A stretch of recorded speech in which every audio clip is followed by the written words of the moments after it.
நிர்வாக திறமையற்ற முதலமைச்சர் ஸ்டாலினை பதவி விலக வலியுறுத்தி ஆர்ப்பாட்டம்.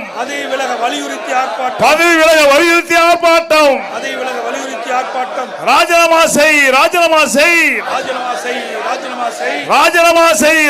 செய். மு.க. ஸ்டாலினே முதலமைச்சர் பதவியை ராஜினாமா செய்.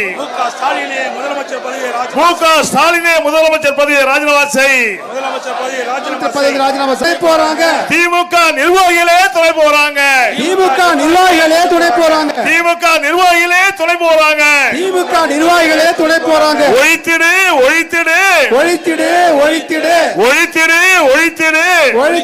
ஒழித்திடு. கள்ள சாராயத்தை ஒழித்திடு.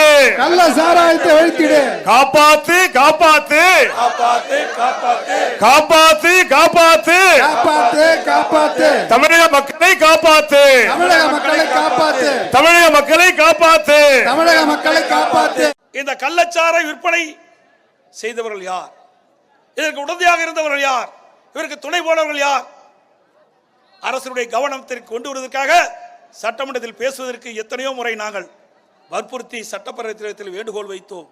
ஆனால் சட்டப்பேரவை தலைவர்கள் மக்களுடைய பிரச்சனை தான் பேச வேண்டும் என்று சொன்னால் இது மக்களுடைய பிரச்சனை தானே, வேறு எந்த பிரச்சனை? மக்களுடைய பிரச்சனை தான் நான் பேசுவேன் என்று அவரிடத்தில் கேட்டேன். இதை விட வேறு என்ன பிரச்சனை இருக்கின்றது? நாட்டிலே முக்கிய பிரச்சனை இப்பொழுது நாள்தோறும் ஒவ்வொரு உயிரை இழந்து கொண்டிருக்கின்றோம். இதை அரசுடைய கவனத்திற்கு சுட்டிக்காட்டி இதற்கு தீர்வு காண வேண்டும் என்றுதான் எங்களுடைய நிலைப்பாடு. அதை அரசுடைய கவனத்திற்கு கொண்டு வருவதற்காக பல முறை சட்டமன்றத்திலே நான் பேச எழுத முற்பது அனுமதி கொடுக்கவில்லை. சட்டப்பேரவை தலைவர் வேண்டுமென்றே திட்டமிட்டு எங்களை வெளியேற்றினார்கள். இன்றைக்கு சட்டமும் விதியும் மக்களுக்காகத்தான். சட்டத்துக்கு விதிக்கும் மக்கள் அல்ல. எல்லா சட்டமுமே மக்களை வாழ வைப்பதற்காக போடப்பட்ட சட்டம். ஆனால் இந்த அரசாங்கத்திலே அந்த நிலையில் சர்வாதிகார போக்கை கடைபிடித்து இன்றைய தினம் அனைத்து இந்திய அண்ணா திராவிட முன்னேற்ற கழக சட்டமன்ற உறுப்பினர்கள் எதிர்க்கட்சி தலைவர் எடப்பாடி பழனிசாமி விதிகளுக்கு புறம்பாக பேசுகிறார், மரபுக்கு புறம்பாக நடந்து கொள்கிறார் என்று சொல்கிறார். இன்னைக்கு விடியா திமுக முதலமைச்சர் அடக்குமுறையை கையாளுகிறார்.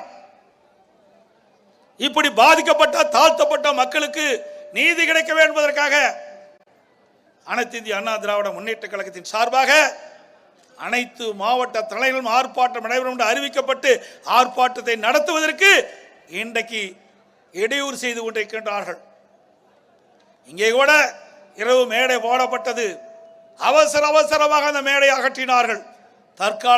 தற்காலிக மேடை மாவட்ட செயலர் அமைத்து இங்கே நான் பேசிக் கொண்டிருக்கின்றேன். தமிழகம் முழுவதும் ஆர்ப்பாட்டத்திற்கு வருகின்றவர்களை தடுத்து நிறுத்தி ஆர்ப்பாட்டத்தை முடக்க பார்க்கின்றார்கள். திரு ஸ்டாலின் அவர்களே, காற்றை எப்படி தடை செய்ய முடியாது, அதுபோல் மக்களுடைய உணர்வுகளை நீங்கள் தடை செய்ய முடியாது. மக்களுடைய கொந்தளிப்பை நீங்கள் தடை செய்ய முடியாது. இதற்கெல்லாம் பதில் சொல்கின்ற காலம் வெகு விரைவிலே வரும் என்பதை மட்டும் எச்சரிக்கின்றேன்.